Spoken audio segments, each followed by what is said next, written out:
أعوذ بالله من الشيطان الرجيم بسم الله الرحمن الرحيم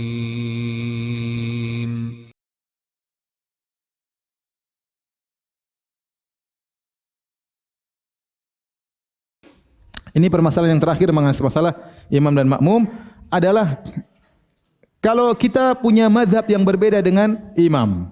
Contoh, imam memandang disunahkan kunut subuh setiap salat subuh. Kita memandang tidak disunahkan kunut subuh.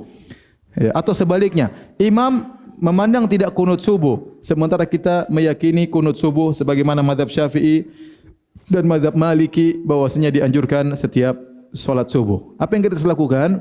Aturannya, pendapat yang lebih kuat secara dalil bahwasanya makmum tidak boleh menyelisih imam. Kata Nabi SAW, "Innama ju'ilal imamu liyu'tamma bih." Sungguhnya dijadikan imam untuk diikuti. Fala takhtalifu alaihi, maka jangan kalian menyelisihinya. Kata para ulama maksudnya pada perkara yang zahir. Perkara yang zahir maka kita jangan menyelisih apa? Imam. Ya. Artinya kalau imam melakukan suatu kegerakan kita ikuti. Makanya Nabi mengatakan idza kabbara fakabbiru. Kalau dia takbir maka takbir. Ini gerakan yang zahir.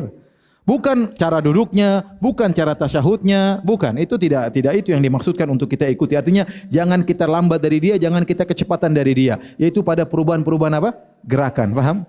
Pada perubahan-perubahan gerakan. Misalnya orang bertanya, "Ustaz, imamnya kalau rakaat kedua salat subuh dia tawarruk, apakah kita harus tawarruk atau kita boleh iftiras?" Ini tidak wajib ikut. Ente mazhab lain, imam lain boleh, enggak ada masalah. Karena bukan itu yang dimaksud. Contoh, "Ustaz, imamnya kalau tasyahud dia gerak-gerak jari, apa kita harus ikut gerak jari?" Ini bukan ini yang dimaksud. Bukan itu yang dimaksud. Terserah ente mau gerak jari dia enggak gerak jari, enggak ada masalah. Sama seperti imam kalau ruku dia baca doa rukunya beda, apa kita harus ikut? Kita enggak dengar, bagaimana mau ngikut? Jadi bukan itu yang dimaksudkan, tapi gerakan-gerakan perpindahan itu harus kita ikuti. Kalau imam takbir kita takbir. Oleh dari situ karena itu maka ulama khilaf tentang bagaimana kalau imamnya kunut. Pendapat yang benar kita ikut kunut. Kenapa? Karena ini masalah ijtihadiyah. Beda kalau imamnya salat subuh rakaat ketiga, ya jangan ikut. Karena ini ngawur, semua sepakat ini ngawur. Tapi ini masalahnya imam melakukan satu perkara ijtihadiyah. Menurut dia kunut adalah sunnah. Maka kita sebagai makmum karena ini masalah ijtihadiyah kita ikut imam.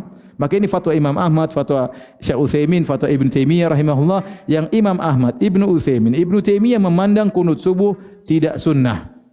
Mereka semua memandang kunut subuh tidak sunnah, tapi mereka semua yang berfatwa berdasarkan dalil yang ada, kalau imam kunut kita ikut apa? Kunut. Paham? Kalau imam kunut karena ini termasuk gerakan-gerakan yang zahir. Ya. Bagaimana imam kunut kemudian kita menyelisihi, kita tidak kunut. Memang ada sebagian ulama yang mengatakan tidak kunut, tapi saya katakan ini pendapat yang lebih kuat. Imam kunut maka kita ikut kunut. Sebaliknya kalau imam tidak kunut, kita jangan kunut sendiri.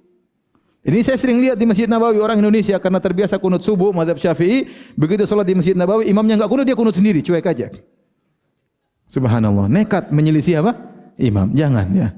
Maka kita wajib mengikuti imam pada perkara-perkara yang zahir, terutama perkara ijtihadiyah.